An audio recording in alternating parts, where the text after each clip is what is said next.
क्या संजू सैमसन को हम नए थाला कह सकते हैं? हाँ, मतलब जैसे हारे हुए मैचेस को थाला जिता कर लाते थे, वैसे ही हारी हुई टीम को मैचेस जिता रहे हैं संजू सैमसन। सीएसके ने मुंबई इंडियंस को 103 रन से हराया।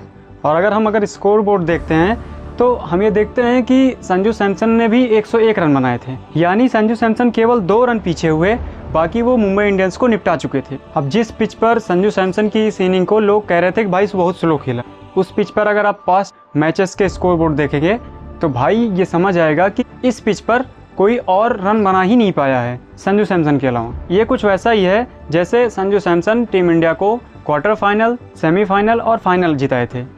अब संजू सैमसन वो सारा काम वैसे ही कर रहे हैं जैसे थाला किसी ज़माने में किया करते थे, इसलिए हम संजू सैमसन को नए थाला कह रहे हैं। अब पुराने थाला क्योंकि आते तो हैं नहीं मैच खेलने, वो ग्राउंड में आते हैं और रील बनवाते हैं, रील बनवाने के बाद चले जाते हैं। पूरा स्टेडियम येलो जर्सी से भरा था कि भाई साहब इस बार तो थाला आएंगे, क्योंकि कैमरे के सामने दिखे थे बैटिंग करते हुए, लेकिन थाला फिर भी नहीं आए। थाला सिर्फ आए, रील बनवाए, चले गए। अब सीएसके ने एक हिस्ट्री भी क्रिएट कर दी है। सीएसके ने पहली बार मुंबई इंडियंस को 100+ रन से हराया है और पिछले 15 सालों में पहली बार सीएसके और मुंबई का मैच बिना धोनी के हुआ है। अब देखिए, सीएसके को मैच केवल संजू सैमसन ने ही नहीं जिताया है, एक और खिलाड़ी था जिसने अपने दम पर पूरी मुंबई इंडियंस को ढेर कर दिया, और वो था अकील हुसैन। अब इस मैच से पहले ये बातें आ रही थी कि शायद सीएसके प्रशांत को लेकर आए। अब भाई प्रशांत और कार्तिक के पीछे सीएसके क्यों पड़ी है, क्यों उन पर इतना मेहरबान हो रही है, ये समझ नहीं आता। क्योंकि हमने पहले भी कहा था कि भाई आप अकील हुसैन के लाओ, वो अच्छा प्लेयर है, वो आपको मैच जिता कर देगा। अकील को लाए, अकील ने मैच जिता कर दिया।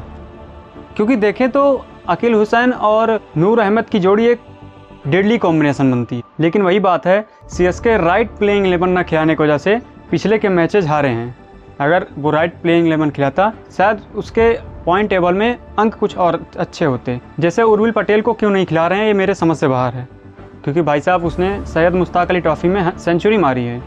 अब एक तरफ गायकवाड़ रन नहीं बना रहे हैं, तो एक आध दो मैचों में गायकवाड़ को उनको रेस्ट दे देना चाहिए, उनकी जगह उर्विल को खिलाना चाहिए। अगर नहीं भी रन बनाएगा तो भाई वैसे भी गायकवाड़ रन नहीं बना रहे हैं, और अगर रन बनाएगा भी तो आपके लिए फ़ायदा है। एक आध 2 मैच में तो उसको दो मौका भाई, ये सब सोचना चाहिए सीएसके को, क्योंकि अभी भी बहुत कुछ बिगड़ा नहीं है, संभल सकता है अभी। बाकी आज तो सीएसके काफ़ी स्ट्रॉन्ग दिखी है, हालांकि बॉलिंग तो इनकी 3-4 मैच पहले से ही स्ट्रॉन्ग है, इनकी सिर्फ बैटिंग नहीं चल रही बस। आपको क्या लगता है अभी सीएसके को क्या क्या संभालना चाहिए? अपनी राय कमेंट जरूर करें।